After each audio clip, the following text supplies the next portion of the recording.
Queridos irmãos e irmãs que acompanham este grupo de reflexão bíblica São Jerônimo, sejam todos bem-vindos e bem-vindas. Cristo ressuscitou, aleluia! Hoje, dia 9 de abril de 2021, celebrando a sexta-feira da oitava de Páscoa, nós queremos refletir um pouco sobre o texto de João, capítulos 21, os versículos 1 a 14. O texto em questão narra a manifestação de Jesus ressuscitado aos discípulos às margens do lago de Tiberíades, região esta já conhecida pelo leitor do quarto evangelho, uma vez que ali já aconteceu a multiplicação dos pães, Jesus que alimenta uma multidão faminta, como é narrado no capítulo 6, versículos de 1 a 15 do evangelho de João. Mais uma vez, aquela região se torna então cenário para uma refeição proposta por Jesus. De forma simples, nós podemos então dividir esse texto da seguinte maneira. Inicialmente, nós temos uma pequena introdução no versículo 1, que faz uma ambientação da narrativa. Nos versículos 2 e 3, nós temos a narrativa de uma pesca noturna, marcada pela frustração de um trabalho sem sucesso, à semelhança da pesca narrada em Lucas 5,5, quando os discípulos dizem ao mestre: trabalhamos a noite inteira, Senhor, mas nada conseguimos pescar. Há ainda uma segunda pesca, que se realiza ao raiar da aurora, nos versículos 4 a 13. Por sua vez, este momento pode ser subdividido em dois diálogos. No primeiro, Jesus que dialoga com os seus discípulos que estão no mar, nos versículos 4 a 8. Depois, nós temos um segundo diálogo que se dá quando os discípulos estão em terra firme, os versículos 9 a 13. Por fim, temos a conclusão do texto, que indica ser esta a terceira vez que Jesus, ressuscitado, se manifestou a seus discípulos. Então, após a ambientação, o texto indica uma presença total de 7 discípulos, motivados pela iniciativa de Pedro, partem a pescar durante a noite. No entanto, a pesca não dá resultados. Tratou-se de um trabalho em vão, uma vez que os discípulos nada conseguiram pescar. Por outro lado, o segundo momento, mais extenso, aborda a pesca que acontece ao amanhecer. Conforme a narrativa, Jesus aparece de pé, sinal da ressurreição, à margem do lago. Como habitual na teologia joanina, Jesus toma a dianteira e interage com os discípulos que não o reconhecem. Este não reconhecimento é bem característico dos relatos de aparições do ressuscitado.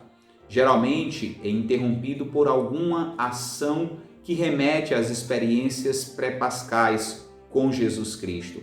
No caso aqui, a experiência significativa é a pesca milagrosa. O primeiro diálogo entre Jesus e os discípulos dá conta do resultado negativo da pesca noturna. Eles não conseguiram nenhum peixe. Então, o mestre orienta-lhes o melhor lugar para lançar as redes e o resultado aparece claramente. Eles conseguem uma quantidade considerável de peixes. Então, a ação rompe o desconhecimento e revela a identidade misteriosa daquele homem que estava de pé. É o Senhor, como afirma o discípulo amado. E diante desta afirmação, Pedro, que havia tomado a atitude de pescar, agora assume a dianteira de ir em busca do Senhor. Antes de qualquer coisa, põe as suas vestes para ir ao encontro do Mestre. Ao chegarem à terra firme, os discípulos percebem então que existe uma refeição sendo preparada, composta por pão e peixe. Mais uma vez, o autor sagrado parece se remeter àquilo que acontece em João 6, quando alguém oferece a Jesus pão e peixe para que ele possa sanar a fome da multidão. Pedro, mais uma vez, toma a iniciativa e arrasta a rede para a terra. O texto atenta para o número grande de peixes que foram pescados. Há séculos, o número 153 desperta a curiosidade e a imaginação dos estudiosos, mas fato é que não há um consenso sobre o que significa especificamente este número. Por fim, o versículo 13 utiliza de uma linguagem tipicamente eucarística. Jesus tomou o pão e o distribuiu. Ao que parece, o texto junta duas tradições muito relevantes para a igreja primitiva: a pesca milagrosa e a refeição com o ressuscitado.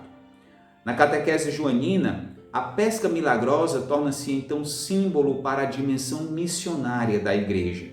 É possível que o número 7 possua um sentido simbólico para indicar a plenitude da igreja, o valor eclesial, a igreja que sai ao encontro daqueles que devem ser pescados no mundo. Por seu turno, os peixes trazidos pelos discípulos representam então aqueles que serão atraídos por eles a Jesus Cristo.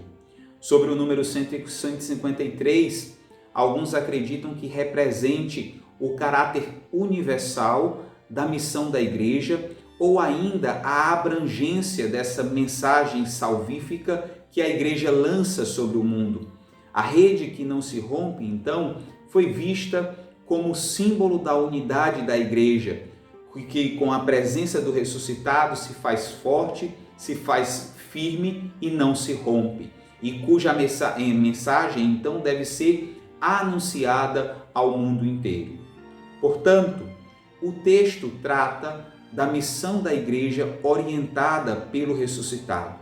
Enquanto os discípulos pescam na escuridão e sem a indicação de Jesus, seus esforços não dão resultado. É necessário que o ressuscitado se manifeste, que a sua voz indique o lugar certo a ser lançado às redes. Ao ouvir a voz do Mestre, os discípulos conseguem então realizar a pesca.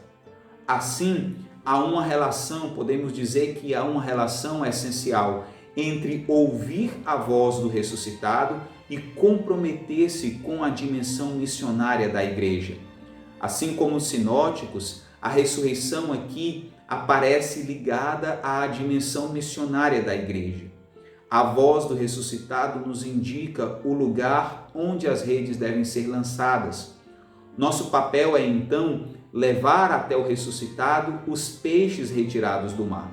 Portanto, o evangelho de hoje nos lembra que a voz do ressuscitado direciona o nosso agir missionário, o qual faz parte essencial do ser cristão. Esta dimensão missionária deve ser realizada em consonância e em intimidade com o Cristo ressuscitado e ressuscitante, o qual dá o seu corpo e o seu sangue como verdadeira bebida e como verdadeira comida para a vida do mundo, e essa vida como uma vida plena. Por causa disso, nós devemos então nos esforçar para que, à luz do Espírito Santo, nós possamos nos configurar a esse Cristo que se dá, que se entrega, que é ressuscitado e que deixa a força do Espírito agir nele para que o mundo possa ter vida em plenitude. Assim, irmãos e irmãs, que o Cristo ressuscitado recorde em nós, reaviva em nossos corações o desejo por esta missionariedade, que nós possamos de fato cumprir a nossa missão de ser sal da terra e luz do mundo, nesse mundo que anda tão necessitado. Que Cristo, nossa Páscoa, nos dê a graça de realizar tal missão. Feliz Páscoa e que o Senhor nos abençoe.